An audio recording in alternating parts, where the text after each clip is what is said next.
If you get bloated after your meals, this video could save you years of suffering. Hi, I'm Leilani. I'm a clinical nutritionist, and what I'm about to show you goes against everything you've been told about digestion. And most people think that bloating is normal, and it's not. And if you don't fix this now, here's what happens. That uncomfortable balloon feeling becomes IBS, then leaky gut, then autoimmune disease.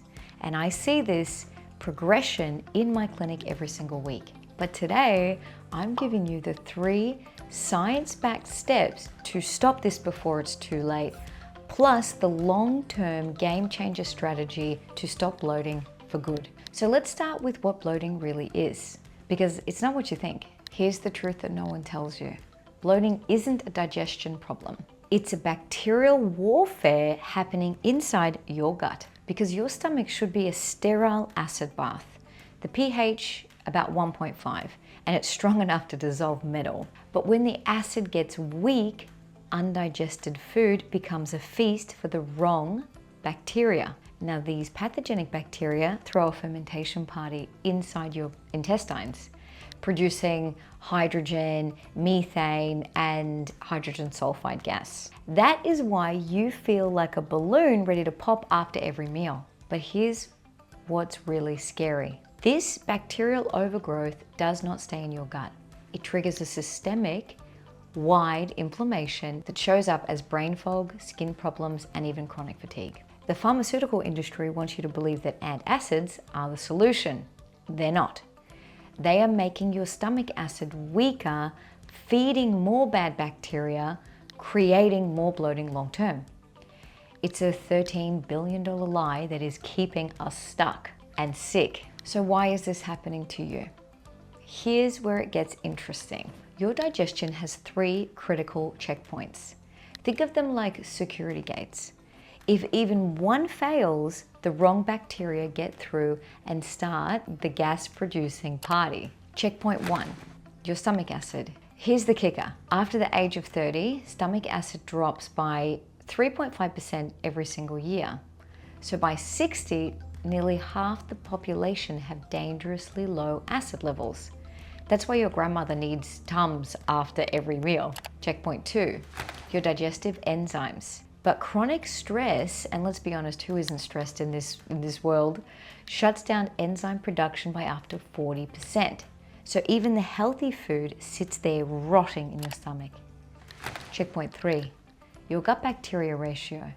In healthy people, the beneficial bacteria outnumber the harmful ones, 85 to 15. But in people with chronic bloating, that ratio flips. The bad guys take over and they are hungry. And most people either try to pop a pill or go on a restricted diet, and it does give some short-term relief.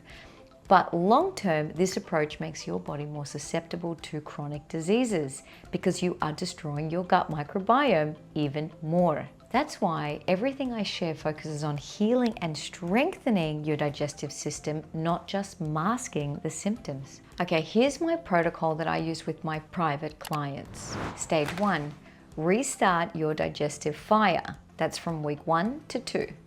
So first we're going to reignite that stomach acid. So every morning, 20 minutes before your first meal, I want you to drink warm ginger tea with a pinch of sea salt. Because a 2019 study in the European Journal of Gastroenterology found that this reduces gastric emptying by 25% and increases digestive enzymes activity by over 30%. So that's a win for your gut. Next, zinc, the forgotten mineral. Research from the American Journal of Clinical Nutrition shows 40% of people have insufficient stomach acid because they're zinc deficient. It's very hard to get in your diet. But just 1 oyster gives you all your daily zinc needs. And if you can't stomach oysters, you can choose pumpkin seeds or other seafood, or even grass-fed beef work too. Now there are supplement options, but you always got to check with your healthcare practitioner to make sure that you're okay with taking them and what dose, because people do get nauseous with too much zinc, particularly on an empty stomach. Stage 2, reduce inflammation with anti-inflammatory power. So that's week 3 to week 4. Now we focus on cooling the fire of inflammation in your gut. So you're going to start every morning with turmeric tea.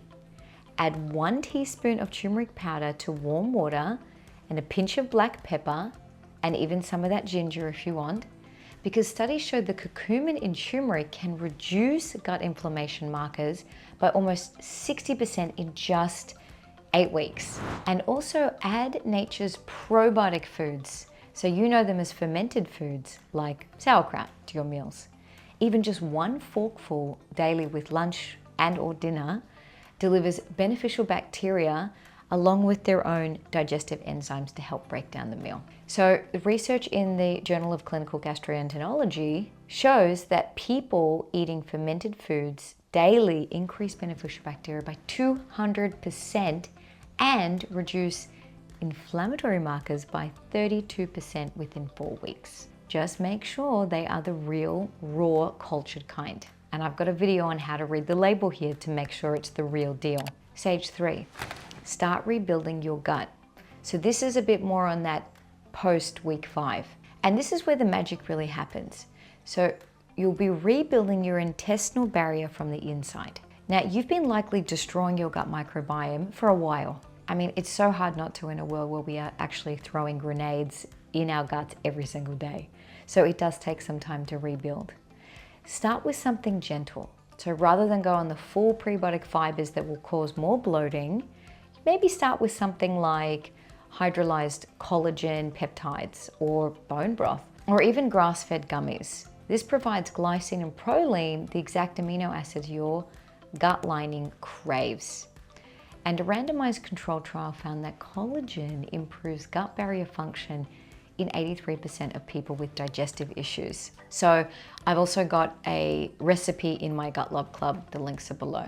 And next week I'll share the top foods that bloat you.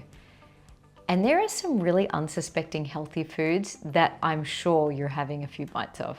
Now these 3 stages work incredibly well for most people. But if you implement everything and you're still experiencing bloating, your gut may need a bit more of a deep dive or intensive reset. And that's why I'm developing my signature gut reset and repair protocol.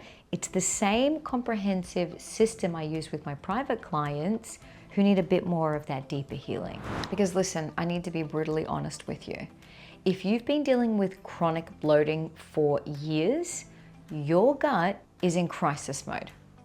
And what starts as just bloating moves on to IBS, food sensitivities, brain fog, and eventually autoimmune or chronic disease. But here's what gives me a bit of hope. When you address your gut microbiome dysbiosis with the right protocol, the transformation can really be mind-blowing. Even my clients who were afraid to eat are now much more energetic and they can eat a whole range of different foods.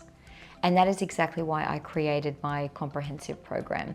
It's part of my Great Gut Health for Busy People, and it is a complete gut reset with the gut healing recipes, all the information you need, and that protocol. It launches soon. I'll put the links below. Sign up to my Gut Love Club so you will be the first one to know, because your gut won't heal itself.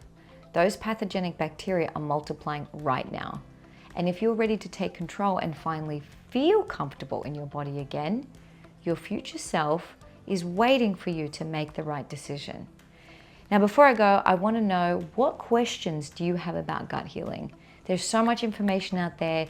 Drop them below, leave a comment, and I'll respond to you, because I love to hear what's going on for you and be of service for you guys. Thanks for watching. Until next time, love your gut.